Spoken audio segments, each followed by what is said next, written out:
Feliz sábado, Nova Semente. Como é que foi a semana de vocês? Foi boa? Quem teve a semana boa, fala amém. Ó, teve um amém forte aqui. Eu não vou perguntar do misericórdia não, esse a gente guarda no coração e fala com Jesus no nosso coraçãozinho, né? Boa semana, ou melhor, feliz sábado, desculpa. Para você que está nos acompanhando de casa também, eu espero que seu sábado seja cheio de Deus aí onde você está. Nós vamos começar a adoração de hoje falando a respeito do Espírito Santo. Essa pessoa da Trindade que, segundo João, nos convence do pecado, da justiça e do juízo. Nós deveríamos orar mais pedindo pela presença do Espírito Santo na nossa vida, porque é através da influência dele que o nosso coração é transformado. A transformação pode acontecer nesse sábado com você e comigo, se nós nos entregarmos para essa pessoa poderosa, para esse Deus que é o Santo Espírito. E quebrando um pouquinho o protocolo, eu gostaria de começar fazendo uma oração para Ele, para que Ele esteja aqui, para que Ele fale comigo e com você através de tudo que vai acontecer, para que nós tenhamos de fato uma experiência real e transformadora com Ele. Você pode orar comigo? Se levante aí e vamos orar juntos. Santo Espírito de Deus, nós estamos na Tua casa e vimos até aqui nessa manhã para nos encontrar com o Senhor. O Senhor conhece o nosso coração, as coisas que precisam ser mudadas em mim. O Senhor sabe das minhas lutas, das minhas dificuldades, e eu nessa manhã gostaria de entregá-las ao Senhor, porque só o Senhor é capaz de fazer em mim aquilo que eu mesmo não consigo fazer. Por favor, Santo Espírito de Deus, fale conosco, para que nós vivamos junto dessa igreja algo novo e algo novo no Senhor.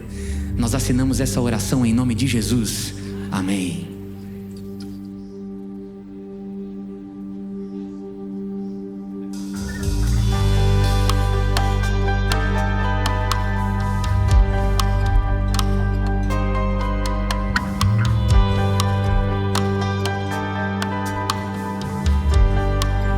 Posso ouvir as mulheres cantando, vem me visitar? Vem me visitar hoje aqui. Amém. E eu quero conhecer mais de Ti. Quero conhecer mais de Ti. Chama por Ele. Espírito vem, Espírito vem, Espírito Santo. Espírito vem, Espírito vem, Espírito Santo. Aleluia. E agora eu gostaria de ouvir você cantando. Eu quero viver. Eu quero viver. Faz meu coração, Senhor. Amém. Fazendo todo medo desaparecer, trazendo sobre mim um novo amanhecer. Eu quero viver. E em nome de Jesus, todos vão viver algo novo nele. Canta junto aí. Vem me visitar hoje aqui.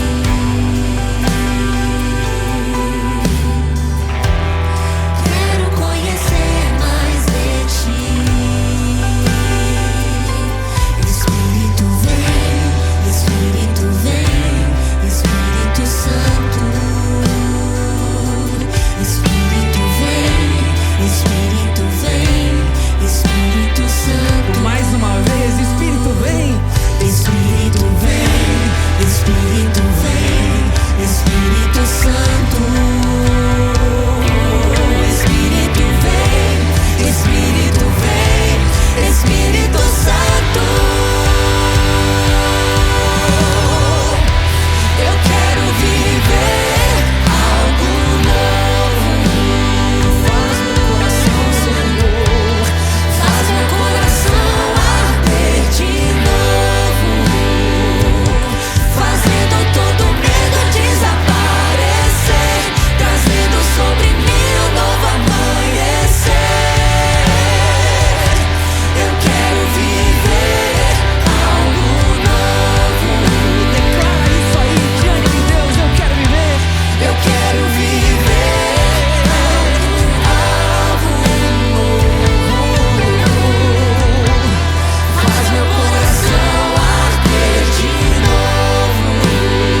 do céu. Eu quero viver. E faz o meu coração, faz meu coração arder, fazendo todo medo desaparecer, trazendo sobre mim um novo amanhecer.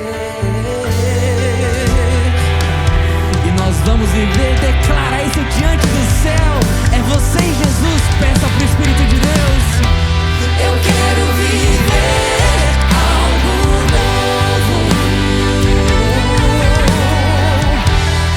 Faz meu coração arder de novo, fazendo todo medo desaparecer, trazendo sobre mim um novo amanhecer. Eu quero viver algo novo.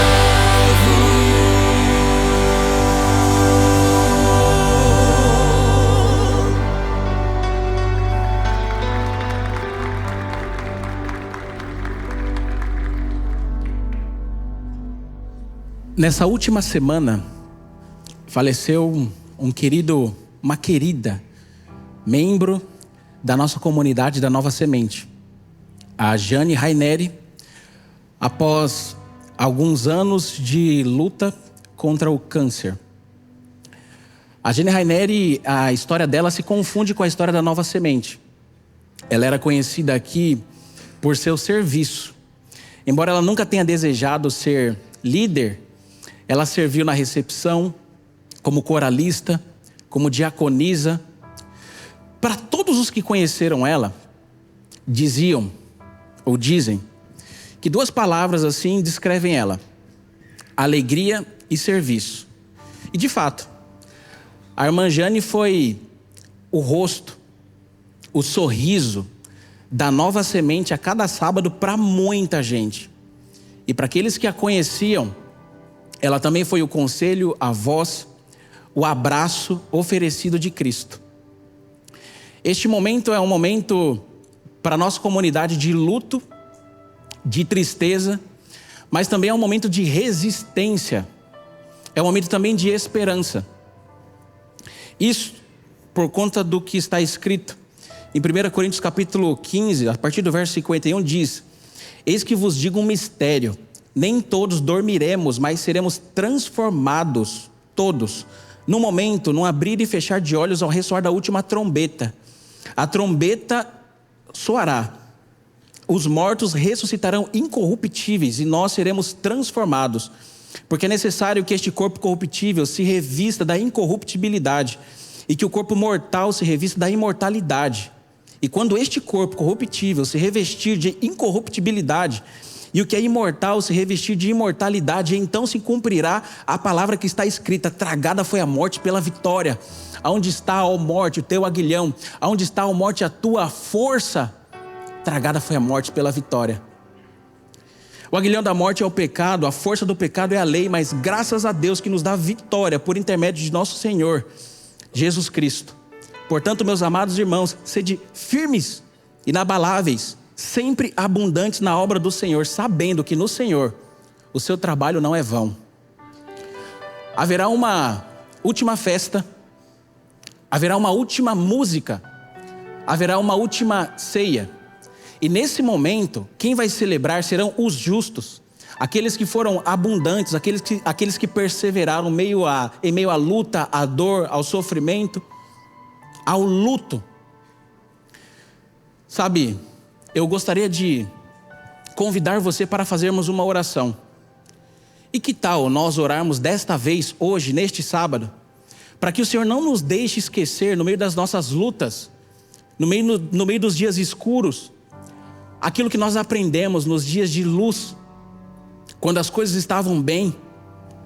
Eu gostaria de convidar você para nós orarmos a Deus pedindo força, para que nós não nos perdamos assim, para que nós não nos percamos no meio das nossas dificuldades, dos nossos pedidos, que nós não percamos de vista que haverá uma última festa, que haverá uma última ceia, e esta ceia está preparada para aqueles que persistiram.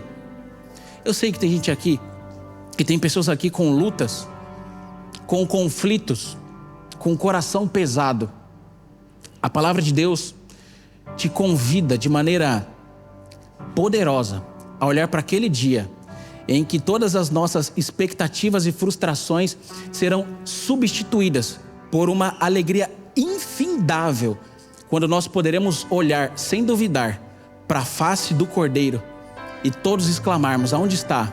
Aonde está a morte, a tua vitória? Aonde está a morte, o teu aguilhão? Tragada foi a morte pela vitória do Cordeiro. Vamos orar?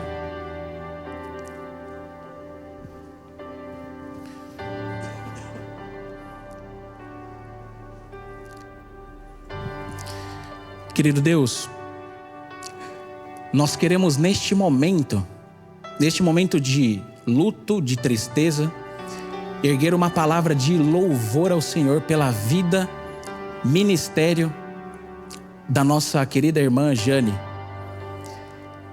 Ó Deus, que o Senhor possa confortar todos os familiares, os amigos, a nossa comunidade que esteve de luto durante estes últimos dias.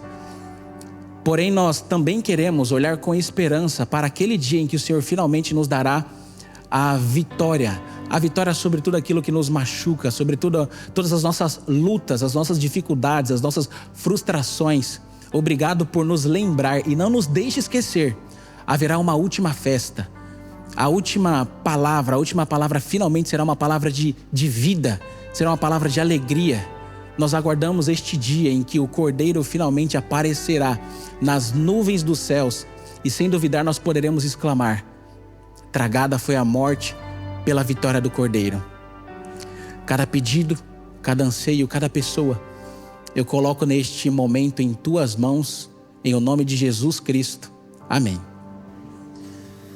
Eis meu constante orar, mais perto quero estar, mais perto quero estar, meu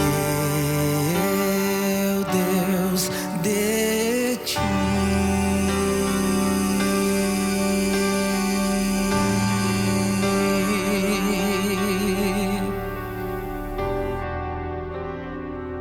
Sabe, há dois institutos que muito me agradam o estudo, tanto na teologia quanto no mundo do direito. E são eles a liberdade e o domínio.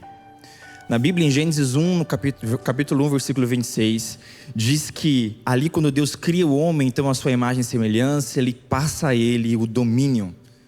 Só que logo na sequência, no capítulo 3, 6, Adão, quando recebe o fruto de Eva, ele então perde o domínio que veio do próprio Deus. Então Satanás passa a usurpar desse domínio. Isso é o que acontece, porque em 5 atos a gente vai ver isso. Esse é o primeiro ato. O segundo ato é o ato onde Satanás reivindica esse poder.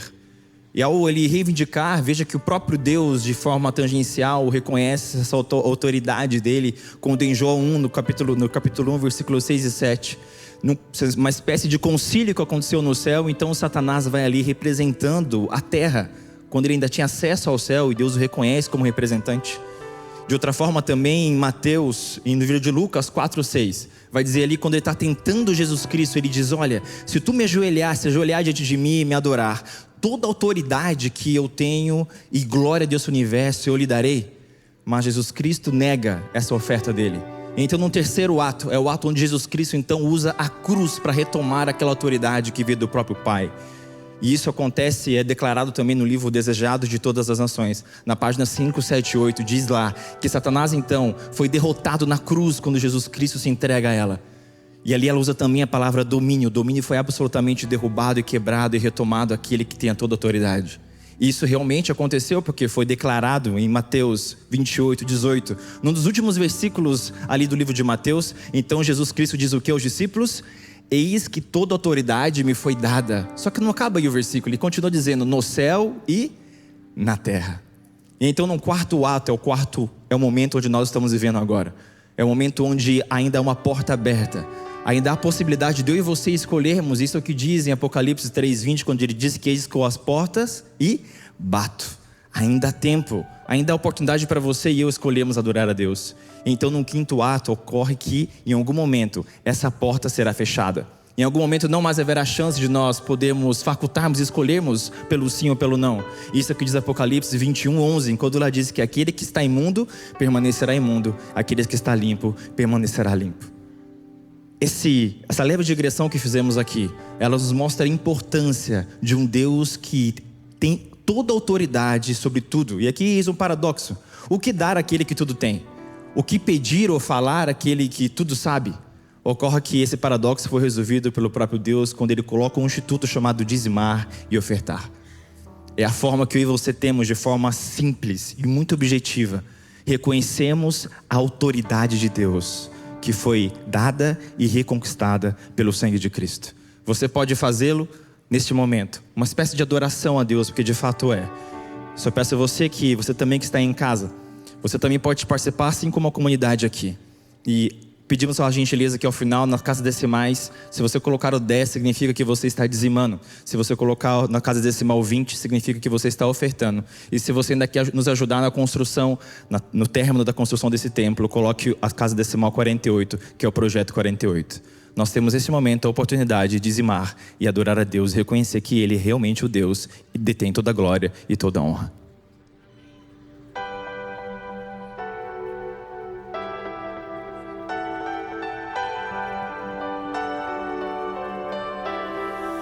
Sei que estás aqui, Senhor.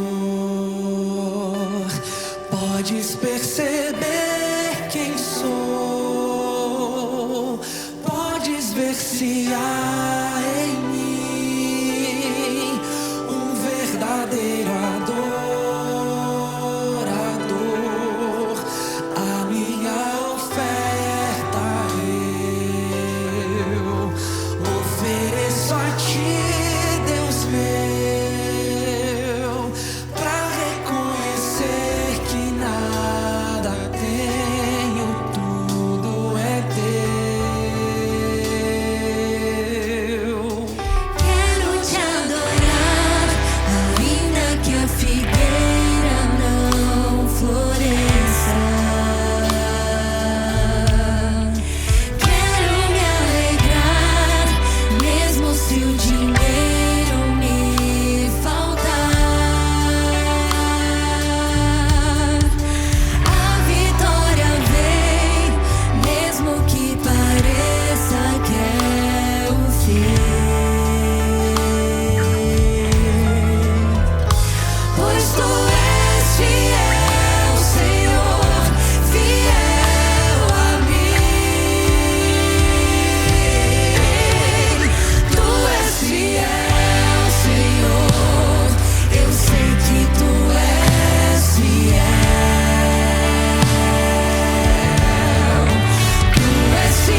Pai querido, nós somos muito felizes, agradecidos ao Senhor pela oportunidade que o Senhor nos deu, criando essa janela de oportunidades em que nós podemos participar de alguma forma e demonstrar de maneira prática e material a nossa gratidão pelo Teu amor por nós.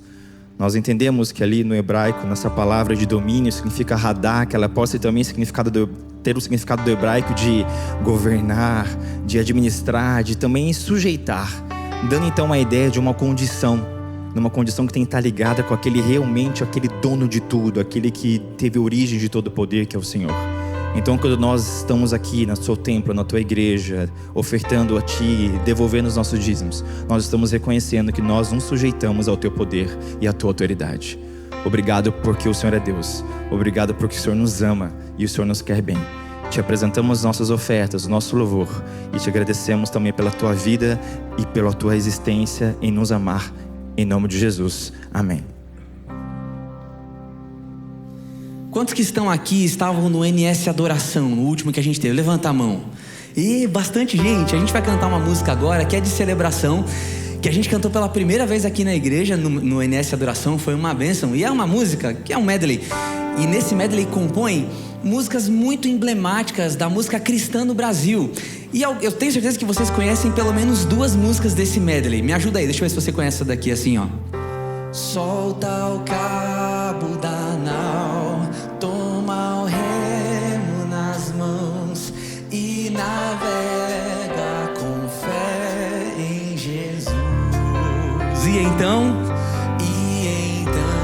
tu verás que bonança se faz, pois com Ele seguro. Ah, como vocês cantam bonito. E tem essa outra aqui que é mais conhecida ainda. Ela é assim, ó. A alegria está no coração de quem já conhece a Jesus. A verdadeira paz. E o sentimento? E o sentimento que vem do nosso Senhor é o amor que só tem. Coisa linda, já conhecem pelo menos metade da música. Então as que você conhece, canta forte. As que você não conhece, canta mais forte ainda, que assim a gente aprende junto. Levanta aí, vamos celebrar no Senhor.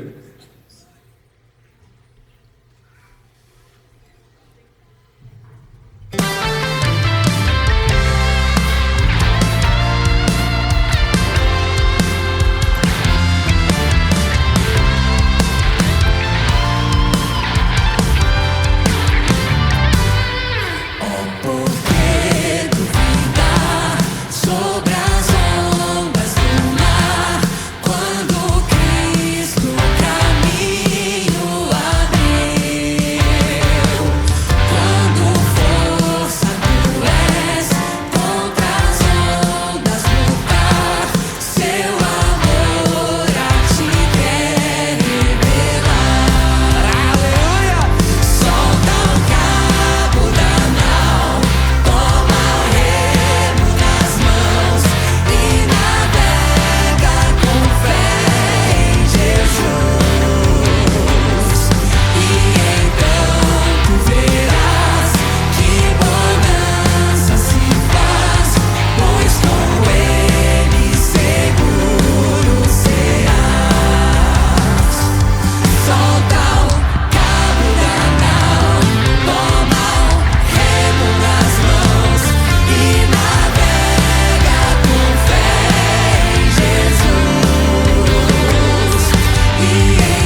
Uma salva de palmas para essa banda maravilhosa, a banda da Nova Semente, coisa mais linda.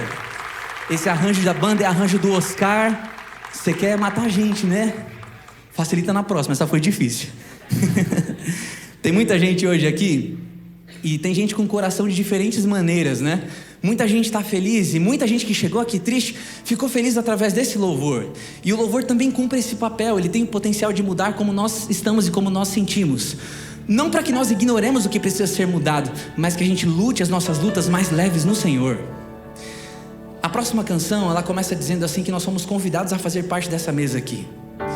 Mas nós precisamos largar as nossas defesas, porque muitas vezes vimos aqui com a nossa guarda muito alta. Porque queremos reavivamento, mas reforma dói, machuca, é difícil mexer. Eu quero convidar você a cantar esse louvor como um sentimento de reavivamento, mas que ele ande junto, que ele caminhe de mãos dadas com a reforma.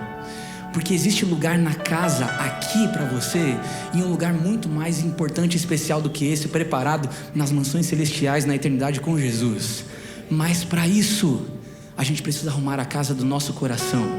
Tem lugar na casa para mim e para você, para que a gente saia daqui transformados. Vamos entregar esse louvor para o Senhor.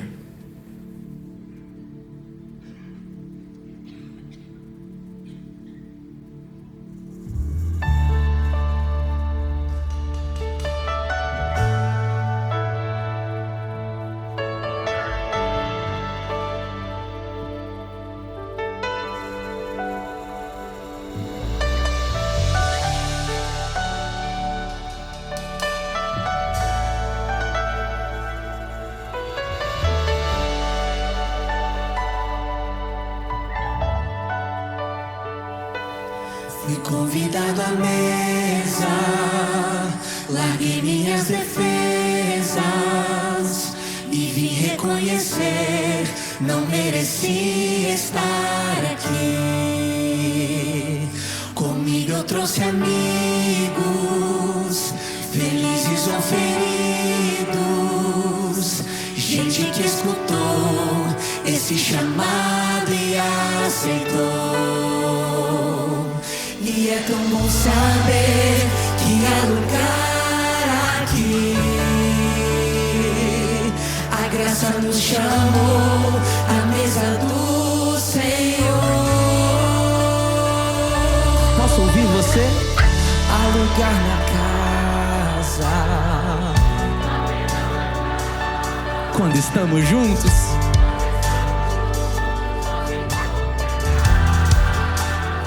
Aleluia. E a esperança na casa. Reunidos nele, nosso encontro é casa de Deus Pai.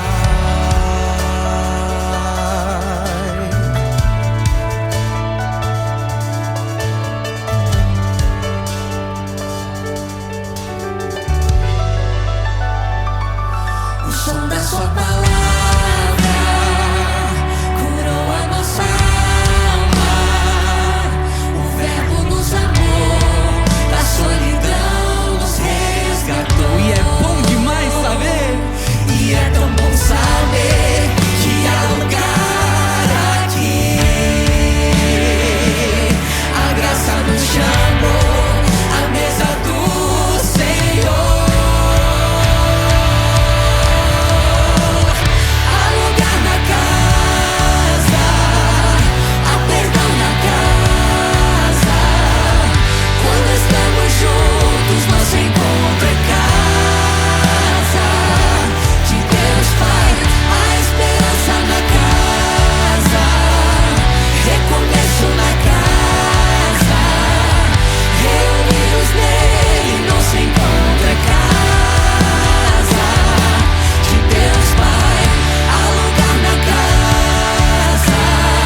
estamos juntos, nosso encontro é casa de Deus Pai, a esperança na casa, recomeço na casa, reunidos nele, nosso encontro é casa de Deus Pai.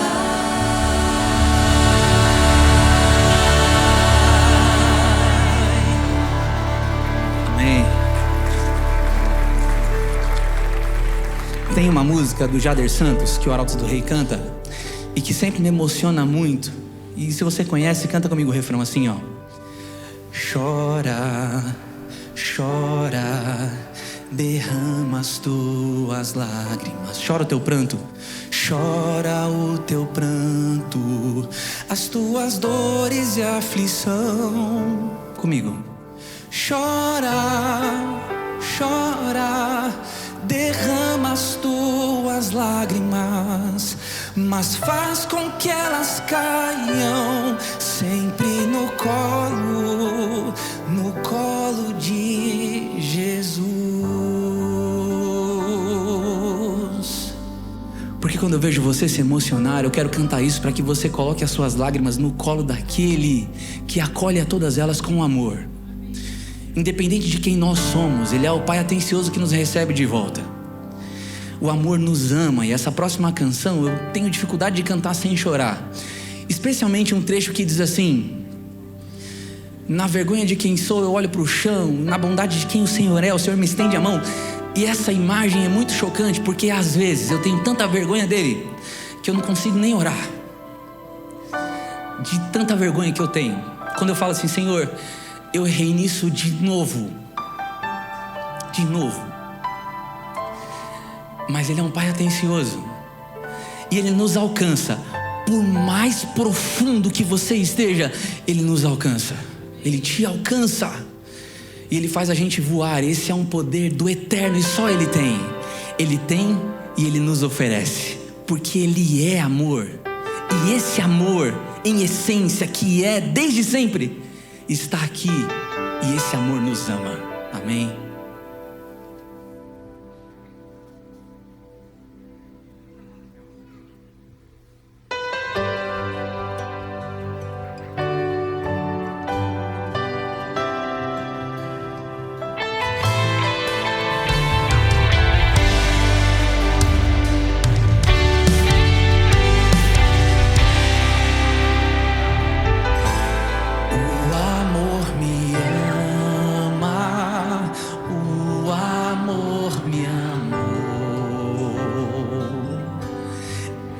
Estava longe, Ele me alcançou,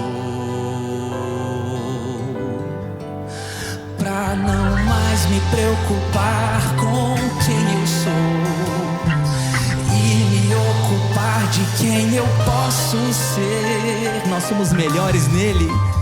Vou a ti pra me entregar, tu vens a mim por me amar. Na vergonha de quem sou, olho pro chão. Na bondade de quem és, me estende a mão e me alcança. Por mais profundo que eu esteja, me alcança.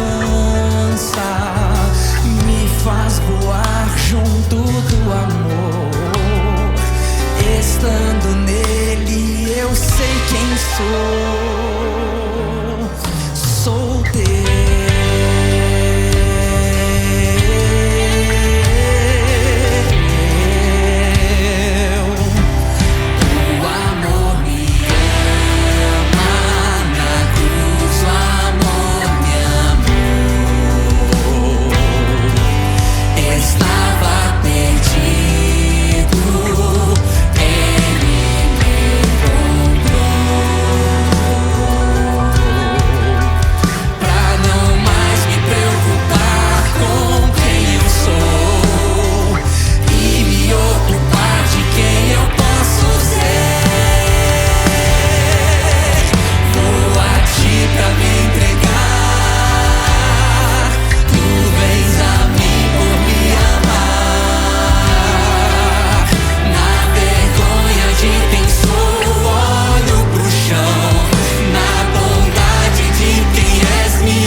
Pode aplaudir, porque se eu sei a quem eu pertenço, não restam dúvidas.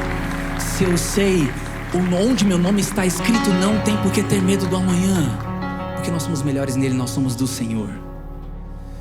Vou a ti pra me entregar, tu vens a mim por me amar. Na vergonha de quem sou, olho pro chão E ele nos alcança. me alcança, por mais profundo que eu esteja, me alcança, me faz voar junto do amor. Estando nele eu sei quem sou, sou teu.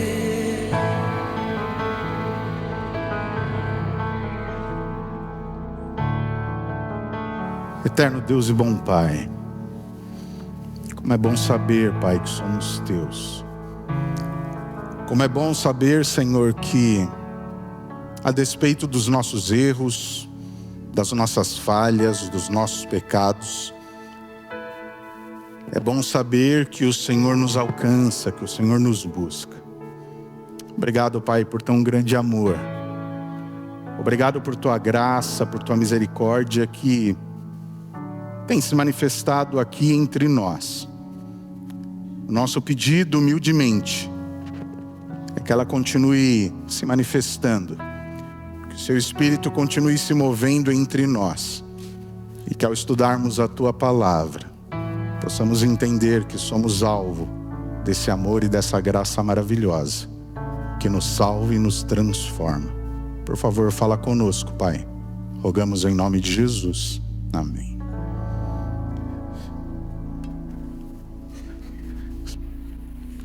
É muito bom poder estar com vocês, sejam todos bem-vindos à Nova Semente. Essa que é uma comunidade da Igreja Adventista do Sétimo Dia que existe com um propósito bastante claro, definido, de que todos nós juntos, sempre que aqui estamos, possamos ter uma experiência real e transformadora com o nosso Deus. Confesso que eu estava com saudade, com vontade de estar aqui.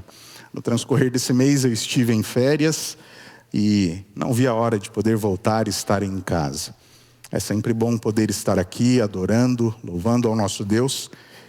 E é uma experiência muito especial poder sempre partilhar a palavra de Deus aqui com vocês.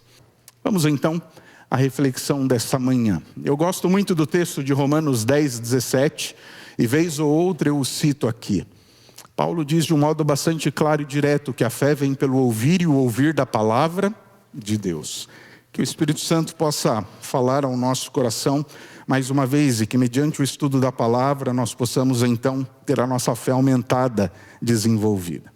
Queridos, quando nós olhamos para a vida de Cristo e pensamos, analisamos e lemos o relato dos evangelhos, nós chegamos à conclusão de que Cristo foi um grande mestre, um grande professor, se é que assim podemos dizer, dentre tantas outros adjetivos que poderíamos atribuir a Cristo. E eu me lembro que há alguns anos atrás eu ganhei um livro da minha esposa, na ocasião minha namorada. Eu ganhei um livro da Elza, do Dr. Augusto Cury. E esse livro, na verdade, ele compunha e fazia parte de uma série. E o livro que eu ganhei dela tinha como título Mestre dos Mestres. E Augusto Cury, um homem que se declarou e era um ateu, mas que depois, ao estudar e analisar a vida de Cristo, dentro e na perspectiva da sua área de saber, da psicologia, psiquiatria, enfim, ele então se rendeu e reconheceu então a vida, o ministério de Jesus Cristo. E o interessante é que nesse livro, O Mestre dos Mestres, na página 134 e 135, Augusto Cury escreveu o seguinte: Cristo era um mestre cativante. Muitos corriam para ouvi-lo, para serem ensinados por ele. Era diferente da grande maioria dos demais mestres, mesmo os da atualidade. O seu falar era tão cativante que ele passou a ser procurado pelas multidões. Corroborando com esse pensamento, o livro Educação, página 81 e 84, Ellen White, ela comenta ali que Jesus Cristo ensinava os seus discípulos e as multidões que estavam ao redor dele de diversas formas, de diversos meios. Às vezes Cristo estava ao pé da montanha, outras vezes Cristo estava junto ao mar, à beira do mar. Às vezes Cristo estava ensinando os seus discípulos caminhando. Você lembra do relato do Evangelho de João, capítulo 13? Jesus Cristo sai do lava-pés e começa a caminhar com os seus discípulos. E aí vem o texto tão conhecido, João 14. Não se turbe o vosso coração, crede em Deus, crede também em mim. Esse modo de ensino era um modo comum nos dias de Cristo, era um modo chamado peripatético. Ou seja, você ensina enquanto caminha. E sendo um grande mestre, Cristo se valia desse meio também. Diz que quando Cristo falava às multidões, diz que as pessoas se comprimiam para ouvi-lo. E as pessoas estavam sempre atentas às suas instruções. No finalzinho do parágrafo, na página 84, é dito: eram ouvintes atentos, ávidos de compreender as verdades que deviam ensinar em todas as terras e em todas as épocas. Esse era Jesus Cristo. Um grande mestre. Mas você já parou para pensar um pouquinho qual era a fonte da sabedoria? Qual era a fonte do ensino de Jesus Cristo? Você já parou para refletir nisso? Eu gostaria de te convidar a ler um texto do Antigo Testamento, o livro do profeta Isaías. Por gentileza, abra sua Bíblia. Livro do profeta Isaías, capítulo 50. Eu quero ler com vocês os versos 4 e 5. Isaías capítulo 50, os versículos 4 e 5. O texto bíblico diz o seguinte: o Senhor Deus me deu uma língua erudita para que eu saiba dizer boa palavra ao cansado. E atente para isso agora. Ele me desperta todas as manhãs, desperta o meu ouvido para que ouça como aqueles que aprendem. O Senhor Deus me deu ouvidos e eu não fui rebelde nem me retraí. 700 anos antes do nascimento de Cristo, o profeta Isaías profetizou e disse que quando Cristo vivesse aqui na terra, a fonte de conhecimento, de força, de orientação, de saber de Cristo, não viria dele mesmo, mas seria decorrente do relacionamento e da comunhão que ele tinha com quem? Com o seu Pai. É por isso que os evangelhos estão repletos de relatos em que se diz o texto bíblico, em que o texto bíblico afirma que Cristo às madrugadas estava conversando com quem? Com o seu Pai. E diz que mediante esse contato com Deus, ele recebia a orientação para que diante do dia que em breve se colocaria diante desse, ele pudesse atender todo e qualquer tipo de pessoas, doutos e indoutos, ricos ou pobres. Cristo tinha uma palavra para todos os grupos e para todas as pessoas. Se você voltar e ler o profeta Isaías mesmo, capítulo 9, verso 6, diz que um menino nasceria, o seu nome seria Maravilhoso Conselheiro, Deus Forte, Pai da Eternidade, Príncipe do quê? Da paz. O mesmo Isaías, em Isaías 11, 2, vai afirmar e dizer que sobre Cristo estaria o espírito do entendimento e da sabedoria. Portanto, a sabedoria que Cristo possuía, provinha de quem? De Deus. E queridos, será que foi à toa que o sábio Salomão escreveu em Provérbios capítulo 9, verso 10, que o temor ao Senhor é o princípio da sabedoria? O conhecimento do Senhor é fonte de quê? De entendimento. Lucas escreveu em Atos que enquanto Cristo viveu nesse mundo, além de curar as pessoas e fazer o bem, Cristo viveu ensinando as pessoas. No mesmo livro, o Mestre dos Mestres, páginas 142 e 143, Augusto Cury diz: quem se contamina com o vírus da autossuficiência diminui a sua produção intelectual. Na escola de Cristo, o orgulho e a autossuficiência infectam a sabedoria e abortam a arte de pensar. Nela, ou seja, na escola de Cristo, ninguém se diploma, todos são eternos aprendizes. E o interessante é que quando a gente pensa nos meios e formas que Cristo ensinou, um dos métodos que Cristo mais usou para ensinar as pessoas foi através das parábolas. Eu e você encontramos e temos inúmeras palavras de Jesus Cristo no relato dos evangelhos. A sua palavra traz uma série desses relatos. Por gentileza, abra sua Bíblia, Evangelho de São Mateus, capítulo 13.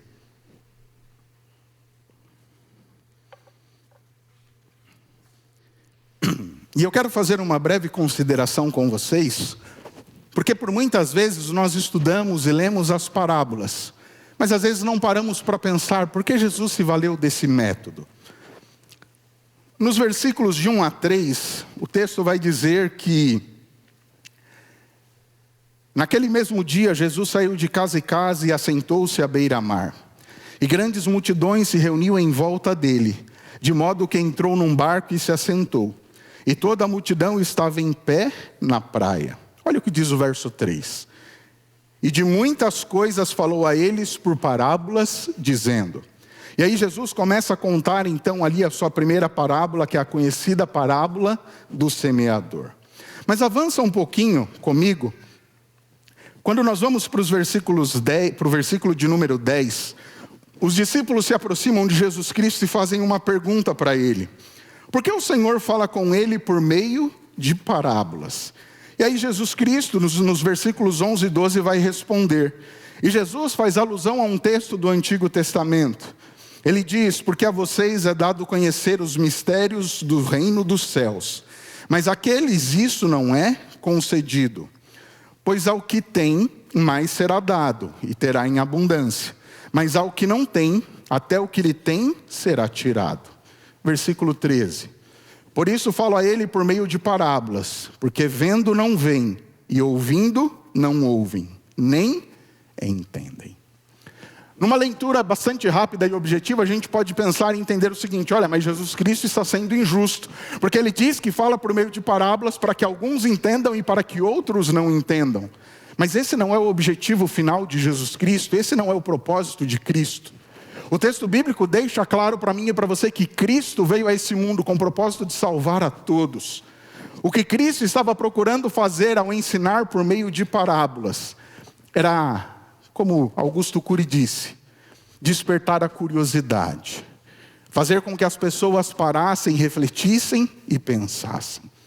O livro Parábola de Jesus, na página 4, vai dizer que Jesus desejava despertar a indagação. Ela diz que o ensino por parábolas era popular e atraía o respeito e a atenção, não só dos judeus, mas também de outras nações. E diz que Cristo não poderia ter usado um método de ensino mais eficaz. Mas pastor, e o que tem que ver a parte em que Jesus diz, para aqueles que veem não vejam, para aqueles que ouvem não ouçam, para que eles não entendam? Ela vai explicar isso no livro Parábolas de Jesus. Em parábolas ele censurava a hipocrisia e o procedimento ímpio daqueles que ocupavam altas posições e em linguagem figurada vestia a verdade de tão grande e penetrante caráter que, se as mesmas fossem apresentadas como acusações diretas, não dariam ouvidos às suas palavras e teriam dado fim ao seu ministério. A mesma mensagem era apresentada a todos. Mas Cristo naturalmente sabia que no meio de toda aquela multidão, haviam pessoas que queriam ouvi-lo, que estavam com o coração e a vida dispostas e abertas a receber o Evangelho de Cristo. Mas que também haviam pessoas que não queriam receber o Evangelho de Cristo, que estavam em meio àquela multidão por algum interesse. Eu não sei se você em algum momento da sua vida já foi algum dia a um culto como esse por uma mera obrigação. Eu me lembro que enquanto criança, adolescente, haviam sábados, haviam dias de culto que eu não queria ir para a igreja. Mas eu ia porque os meus pais iam. E talvez tenha alguém aqui hoje que esteja aqui nessa condição. Veio porque foi trazido por alguém, veio porque é um costume. Talvez veio até mesmo porque queria ouvir, quem sabe um dos pastores, ou o pastor Alisson, ou o pastor Igor. Ou talvez tenha vindo por uma outra razão. Cristo sabia que na multidão, dentre aqueles que o ouviam, haviam pessoas dispostas a receber o Evangelho, mas haviam pessoas dispostas a rejeitar. Isso fica bastante claro em Mateus capítulo 13, versículo 15. Desça aí os seus olhos, acompanhe um versículo além do que nós lemos adiante.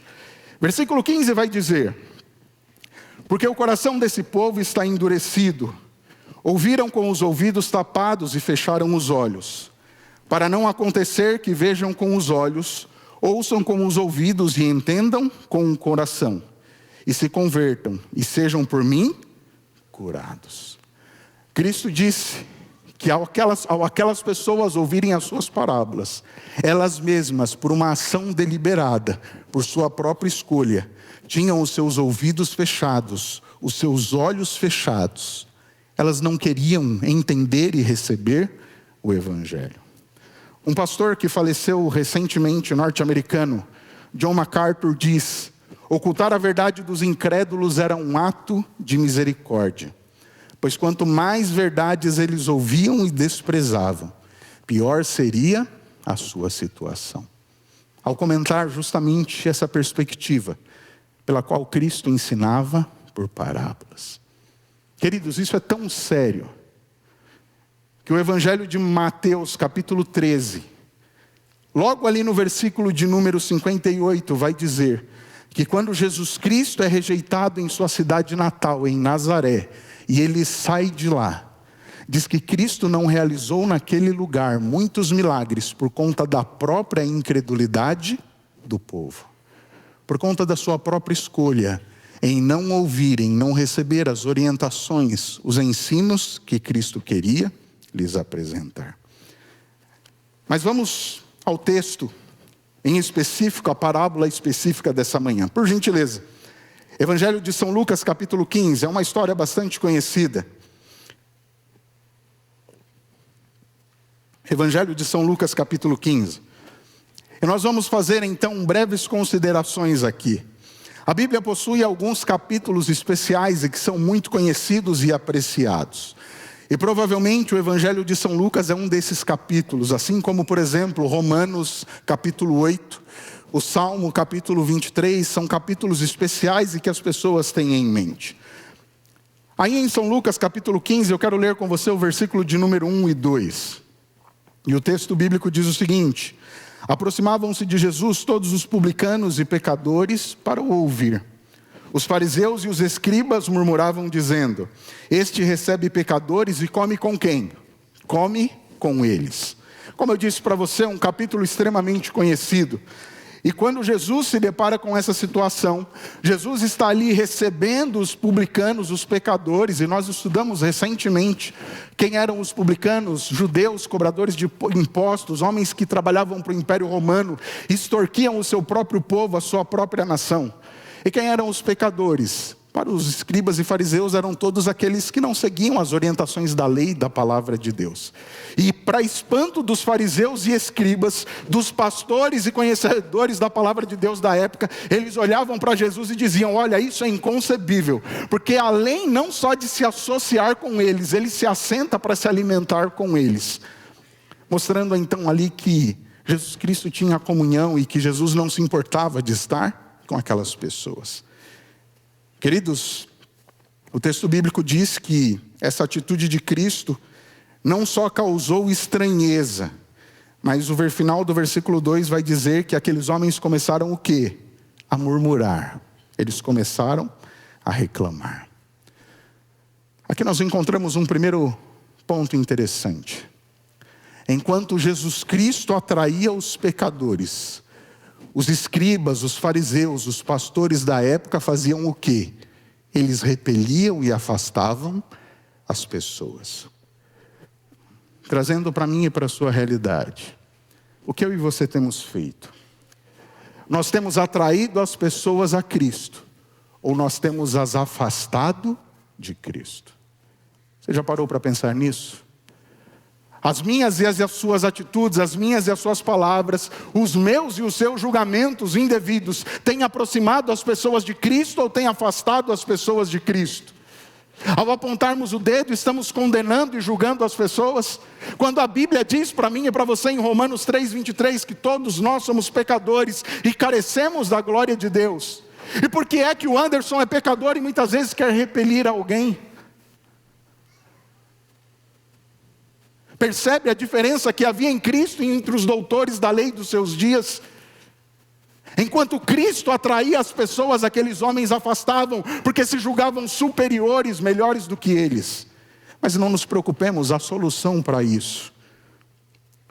Enquanto Romanos 6:23 vai dizer que o salário do pecado é a morte, o dom gratuito de Deus é a vida eterna em quem? Em Cristo. É por isso que Paulo, em 1 Coríntios 11:1 diz: Anderson, seja imitador de quem? De Cristo.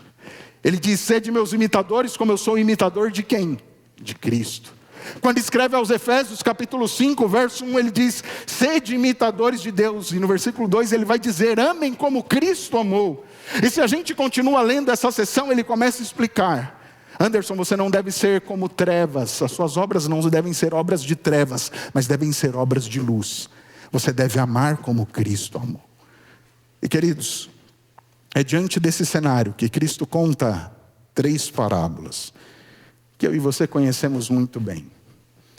A parábola da dracma perdida, a parábola da ovelha perdida e a parábola do filho pródigo. 3 características gerais dessas parábolas que talvez nós não tenhamos parado para pensar. A primeira delas é a questão da proporção. Na primeira parábola, a proporção é de 100 para 1. Na segunda, 10 para 1. E na terceira, de 1 para 1. Se na primeira parábola há 1% de perdido, na segunda há 10%. E na terceira parábola, 100% está perdido. Na primeira parábola, Jesus Cristo se vale de uma ovelha, um animal irracional. Um animal que se perde por descuido e displicência. Na segunda parábola, Jesus se vale de uma moeda, um ser inanimado, que foi perdido por acidente, por distração, por desatenção.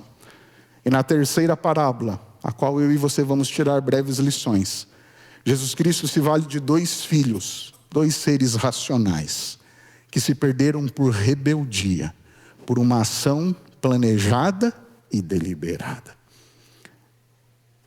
Wiersbe, ao comentar esse capítulo, ele diz que o capítulo 15 de Lucas poderia ser resumido em 3 palavras: perdido, encontrado e alegria. Esses são os elementos que nós encontramos no texto. Quando nós olhamos para a parábola da ovelha perdida, nós vemos que ela se desgarrou porque buscou novos horizontes, aventuras, e por isso se perdeu. Mas a parábola mostra para nós que o pastor não abandonou a sua ovelha. Ele também não a culpou, mas pelo contrário, ele decidiu buscar a sua ovelha. Essa parábola mostra e ensina para mim e para você, queridos, que Deus não nos esmaga e nem nos acusa. Talvez haja alguém aqui entre nós que no transcorrer dessa semana foi esmagado e acusado por alguém. Mas Deus não tem essa atitude para comigo e com você. Deus procura nos restaurar. Deus não me trata e não te trata conforme os nossos pecados, mas Ele nos trata consoante as suas misericórdias. E é por isso que no versículo 6 o texto vai dizer: alegrem-se comigo, pois eu achei a minha ovelha perdida. Quando Deus resgata alguém, é o mesmo sentimento que Ele tem de alegria. É assim que Ele quer fazer e faz comigo e com você. Já na parábola da dracma perdida, essa parábola ensina para mim e para você que como aquela dracma, aquela moeda tinha um grande valor, eu e você somos extremamente valiosos para Deus. Aquela mulher, ela procurou aquela dracma. Ela teve algumas atitudes, ela acendeu a luz, ela foi perseverante, diligente ao procurar. Mas agora eu e você precisamos refletir em algo. Eu e você temos sido homens e mulheres dedicados em procurar e conduzir outras pessoas valiosas a Cristo? Ou será que para nós é muito cômodo e muito bom estarmos aqui a cada semana, nos assentarmos, participarmos do louvor, ouvirmos uma mensagem e retornarmos para os nossos afazeres? Em 2 Coríntios capítulo 5, versos de 18 a 21, Paulo vai dizer claramente que Deus concedeu para toda a humanidade, para todos os salvos, um ministério.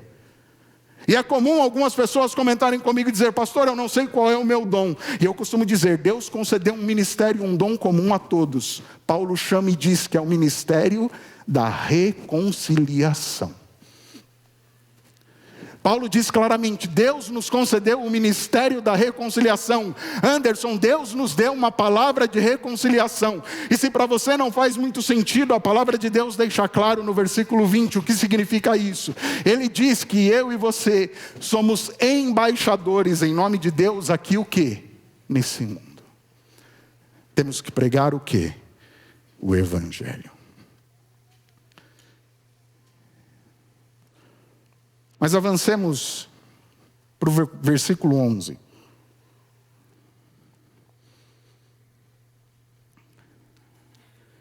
E como eu disse para você, essa é uma história muito conhecida. E o versículo 11 vai dizer: Jesus continuou, certo homem tinha 2 filhos. O mais moço deles disse ao pai: Pai, quero que o Senhor me dê a parte dos bens que me cabe. E o pai repartiu os bens entre eles. Passado muitos dias, o filho mais moço, ajuntando tudo que era seu, partiu para uma terra distante. E lá desperdiçou todos os seus bens, vivendo de forma desenfreada. Depois de ter consumido tudo, sobreveio àquele país uma grande fome, e ele começou a passar necessidade. Versículo 15 de Lucas 15. Então foi pedir trabalho a um dos cidadãos daquela terra, e este homem o mandou para os campos, a fim de cuidar dos porcos. Ali ele desejava alimentar-se das alfarrobas dos porcos, que os porcos comiam, mas ninguém lhe dava. Então, caindo em si, disse: quantos trabalhadores de meu pai têm pão com fartura, e eu aqui estou morrendo de fome? Vou me arrumar e voltar para o meu pai e dizer: Pai, pequei contra Deus e diante do Senhor. Já não sou digno de ser chamado seu filho. Trata-me como um dos teus trabalhadores. E arrumando-se, foi para o seu pai. A história é conhecida. Aquele jovem chega para o pai e diz: Pai, estou cansado das suas regras, estou cansado das suas orientações. Pai, eu quero viver a vida ao meu modo. O primeiro ponto que eu e você reconhecemos na vida desse jovem foi a insatisfação. E a insatisfação conduziu aquele jovem à infelicidade. Aquele jovem não valorizou nada daquilo que ele tinha na sua casa. E o interessante é que a Bíblia apresenta vários eventos parecidos a esse: Eva, Lúcifer e tantos outros. Queridos, entendamos, a insatisfação é a tola ideia de que do lado de lá do muro existe felicidade e de que Deus está nos privando de alguma coisa que eu e você merecemos. O versículo 13 nos mostra que aquele jovem se rebela contra o seu pai. Ele perde a sua parte na herança enquanto o pai era o quê? Vivo. É como se ele estivesse dizendo: Pai, para mim você está o quê? Morto. Leia na sua casa Hebreus capítulo 9, versos 16 e 17. O texto bíblico vai dizer que um testamento só tem valor quando aquele que fez o testamento morre. Mas enquanto há o testamento, enquanto a vida, enquanto o testador está vivo, não tem valor o quê? Algum. Aquele jovem, por uma atitude de rebeldia, diz: Pai, eu quero viver a vida do meu jeito. E o versículo 14 vai dizer para nós que o pai atende aquele pedido, divide então aquilo e entrega para o seu filho a parte que lhe competia da herança. E o que o filho faz? Diz que ele vai para uma terra distante. E nessa versão bíblica diz que ele começa a viver de forma o quê, queridos? Desenfreada. Outras versões dizem que ele começa a viver o quê? Dissolutamente. Nós conhecemos essa parábola como a parábola do filho pródigo. Mas eu lembro que por muitos anos eu estudava e lia a parábola do filho pródigo enquanto era jovem, mas nunca tinha parado para tentar no significado. Pródigo não tem nada a ver com prodígio. Pródigo significa esbanjador, gastador. E nós temos 3 pródigos nessa história. O filho mais novo é o primeiro dos pródigos. Ele gastou todos os seus o quê? Os seus bens. Você conhece aquele ditado no nosso país que diz que dinheiro na mão é o quê? É vendaval. Um outro ditado, eu não sei se você conhece, diz que aquilo que vem fácil vai o quê? Fácil. Foi isso que aconteceu na vida daquele jovem. Talvez esse jovem tenha vivido aquilo que Salomão disse em Eclesiastes 2:10. Tudo aquilo que os meus olhos desejaram eu não neguei, e nem privei o meu coração de alegria alguma. E é interessante, queridos, que a Bíblia nos orienta para que não incorramos o quê? Nesse risco. Se você ler depois na sua casa, quem sabe nessa tarde, o texto bíblico de 1 João capítulo 2, versículos de 15 a 17, Deus vai dizer de um modo bastante claro e objetivo: Anderson, tome cuidado com os desejos da carne, tome cuidado com os desejos dos olhos e tome cuidado com a soberba da vida. Mas eu quero ler um texto que tem tudo que ver com a realidade da vida desse jovem. Volte um pouquinho no Antigo Testamento, Provérbios capítulo 20, verso 21.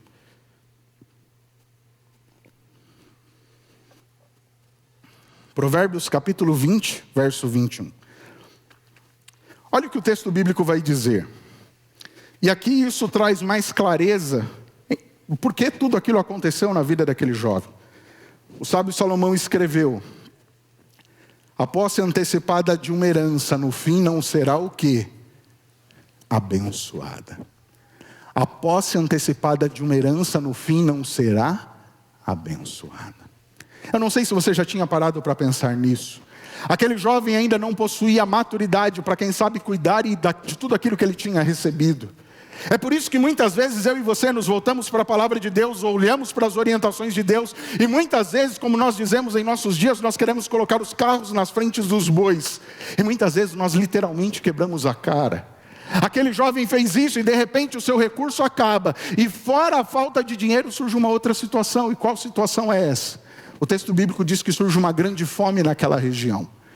Agora sem dinheiro. E eu te pergunto, onde estavam os amigos?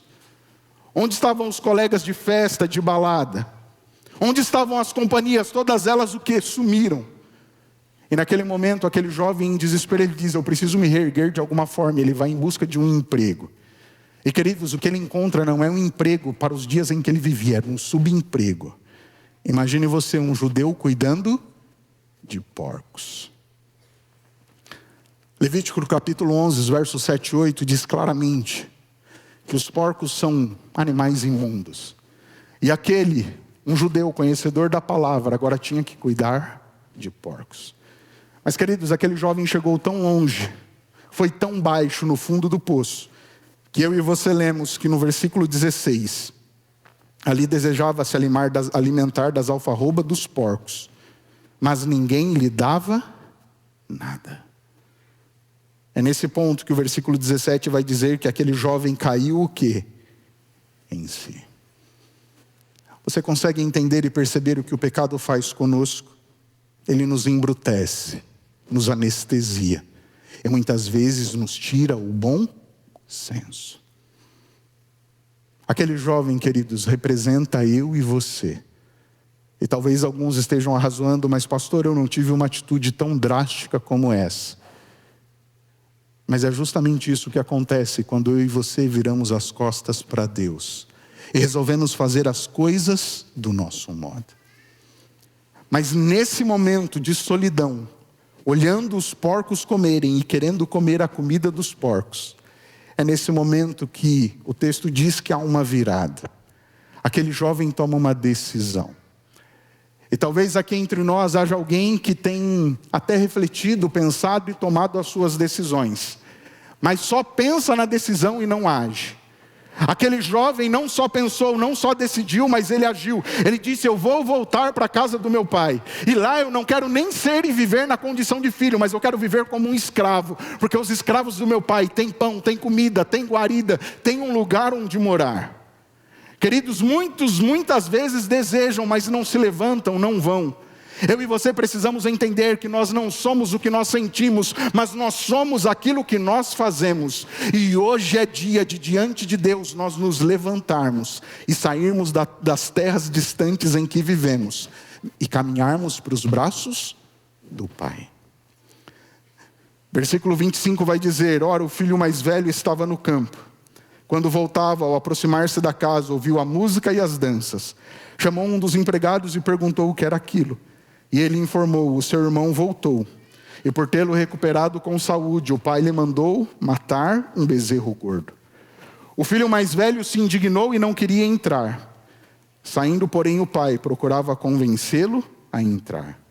Mas ele respondeu ao seu pai: faz tantos anos que sirvo o Senhor e nunca transgredi um mandamento seu. Mas o Senhor nunca me deu um cabrito sequer para fazer uma festa com os meus amigos. Mas quando veio esse seu filho, que sumiu com os bens do Senhor, gastando tudo com prostitutas, o Senhor mandou matar um bezerro. Então o pai respondeu: meu filho, você está sempre comigo e tudo que eu tenho é seu. Mas era preciso festejar e alegrar-se, porque este seu irmão estava morto e reviveu, estava perdido e foi achado. Queridos, o filho mais velho dessa parábola representava os doutores da lei, os escribas e fariseus. Alguém que se preocupava com todos os ritos e formas, cumpria todos os requisitos, ia ticando todas as suas ações e dizia: eu faço tudo de modo correto, mas fazia o que era certo por uma motivação o quê? Errada. Quando Cristo foi interpelado quais eram os grandes mandamentos da lei, ele diz: ame a Deus acima de todas as coisas e ame o seu próximo como a ti mesmo. Queridos, entendamos, se eu e você não amamos a Deus como devemos, teremos uma séria dificuldade em se relacionar com aqueles que estão ao nosso redor. O ódio que ele teve para com o seu irmão, aquele que ele disse, e nem chamou de irmão, que ele disse: esse teu filho, demonstra que aquele jovem não amava a Deus, consequentemente não amava o seu pai, quanto mais dizer que amaria o seu irmão. Aquele jovem tinha tudo em sua casa, mas ele vivia como um escravo. Ele obedecia por medo e para receber o quê? Elogios. É por isso que ele acusou o pai dizendo: você está recebendo esse seu filho aí? Ele gastou tudo o que tinha. E como que você o recebe de volta? Mas queridos, entendamos, há uma coisa interessante. Quando Paulo em Gálatas capítulo 5, versos 19 a 21 fala sobre as obras da carne, Paulo fala de 3 pecados de imoralidade, mas ele fala de 9 pecados na área da mágoa, da ira e do ressentimento. A falta de perdão ou não conceder perdão a alguém é tão grave quanto uma vida imoral e dissoluta. O irmão mais velho acusava o seu irmão da sua atitude, mas ele não entendia o quão longe ele estava de Cristo. E o versículo 32 apresenta algo paradoxal para nós. O filho que estava fora entra para a festa. O filho que estava dentro fica fora da festa. O filho, o irmão mais novo que volta, ele se humilha e é recebido. Mas o irmão mais velho, que é amorosamente confrontado pelo seu pai, ele então rejeita. Ele não aceita o amor do seu pai. Esse é o segundo pródigo da história. Ele esbanjava ódio, orgulho e justiça própria. E eu encerro com vocês lendo o versículo 20, onde nós temos o maior e o principal esbanjador dessa história, o pai. Aquele que esbanjava amor, perdão e alegria. E o versículo 20 diz: e arrumando-se foi para o seu pai. Vinha ele ainda longe quando seu pai o avistou e, compadecido dele, correndo o abraçou e o beijou. E o filho disse: pai, pequei contra o Senhor, pequei contra Deus e diante do Senhor, já não sou digno de ser chamado seu filho. O pai, porém, disse aos servos: tragam depressa a melhor roupa e vistam nele. Ponham um anel no seu dedo, as sandálias nos pés. Tragam e matem um bezerro gordo, vamos comer e festejar. Porque este meu filho estava morto e reviveu, estava perdido e foi achado. E eles começaram a festejar. Se eu e você podemos nos parecer com os 2 primeiros pródigos dessa história, o filho mais novo ou o filho mais velho, nós não podemos afirmar que nós somos parecidos e que nós temos a mesma atitude do terceiro e do maior pródigo. Porque esse pai, como você bem sabe, ele representa a atitude que Deus tem para comigo e com você. Diante de uma atitude que seria repudiada e recriminada dos nossos dias, e muito mais no dia em que Cristo contou aquela parábola. E Cristo contou de modo intencional e proposital, para procurar ensinar uma lição àquelas pessoas. Aquelas pessoas não entendiam o que Cristo estava dizendo. Nós poderíamos, quem sabe, dar um outro nome para essa parábola. A parábola do pai pródigo ou do pai que ama os filhos perdidos. Porque, queridos, ao longo de todo esse capítulo 15, nós vemos Deus como um pai de amor que insiste em procurar aquele que está perdido. O pastor procurou a ovelha, a mulher procurou a dracma. E o pai continuou esperando o seu filho. Deus não desiste de mim. Deus não desiste de você. Ele não desiste de nenhum de nós. Agora, nesse momento, Deus está aqui à procura de alguém. E como disse o profeta Oséias no capítulo 11, versos de 1 a 4, em especial no verso 4, ele diz: filho, filha, com laços e cordas humanas, eu procuro te atrair, eu procuro te trazer para perto de mim.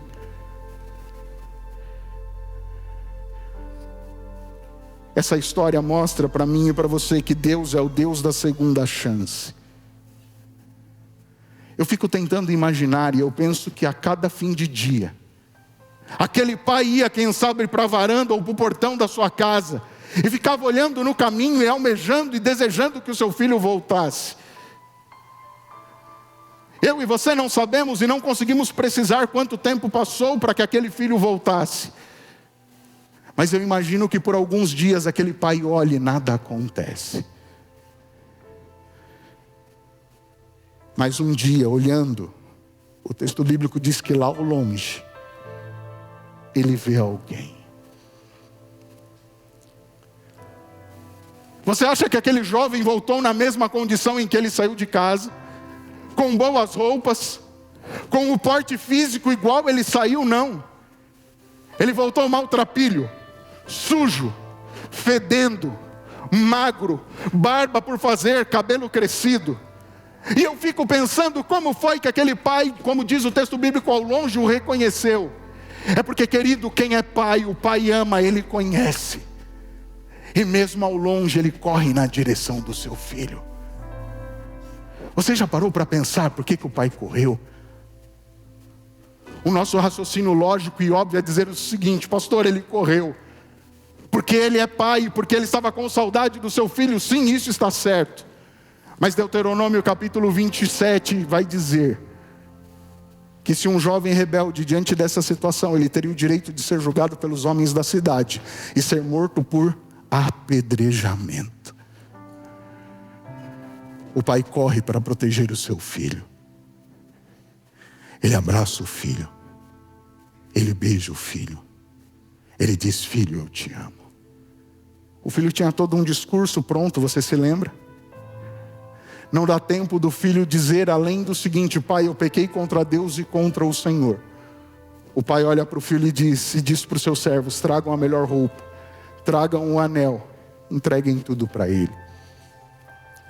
Assim como Deus, queridos, o pai não estava preocupado com os pecados e erros do filho.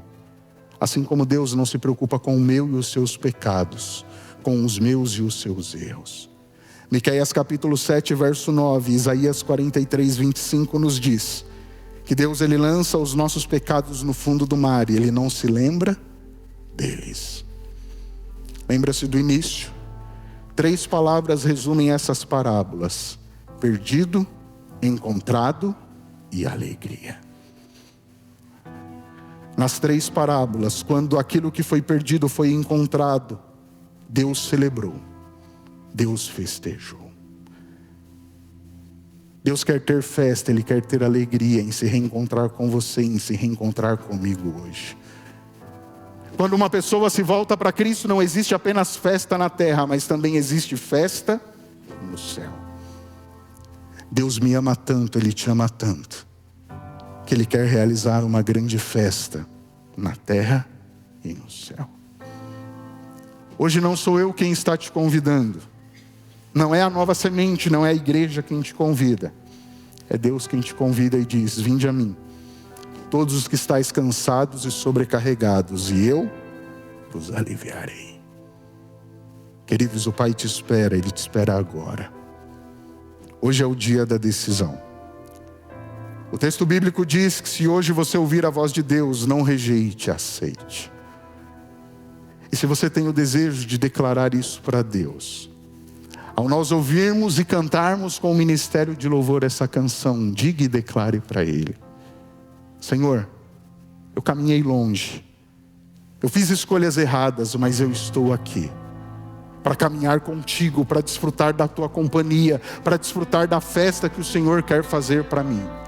Eu te agradeço, Pai, porque na tua mesa Há lugar para todas as pessoas, inclusive para mim, que caminhei, que deslizei, que me afastei do Senhor. Que Deus nos abençoe.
Maravilhoso Deus, nós agradecemos ao Senhor, porque a Tua palavra nos mostra, nos diz a cada dia, que ainda tem lugar à mesa para cada um de nós. Deus eterno, obrigado por nos dar essa oportunidade de um recomeço. Obrigado por diligentemente, insistentemente buscar a cada um de nós, a cada dia, a cada instante e momento. O nosso pedido, humildemente, bom Deus e Pai, é que nós possamos aceitar a sua busca, estender nossas mãos, estender a mão ao Senhor, aceitar a sua ajuda, a sua condução, e assim, vivermos no teu lar, nos preparando para muito em breve, por toda a eternidade, viver ao teu lado. Deus eterno, continua buscando aqueles que aqui estão. Que a tua bênção, a tua paz permaneça com cada um de nós até que o Senhor volte. Humildemente pedimos e agradecemos, em nome do nosso Senhor e Salvador, Cristo Jesus. Amém. Essa é a Nova Semente, uma experiência real e transformadora com Deus.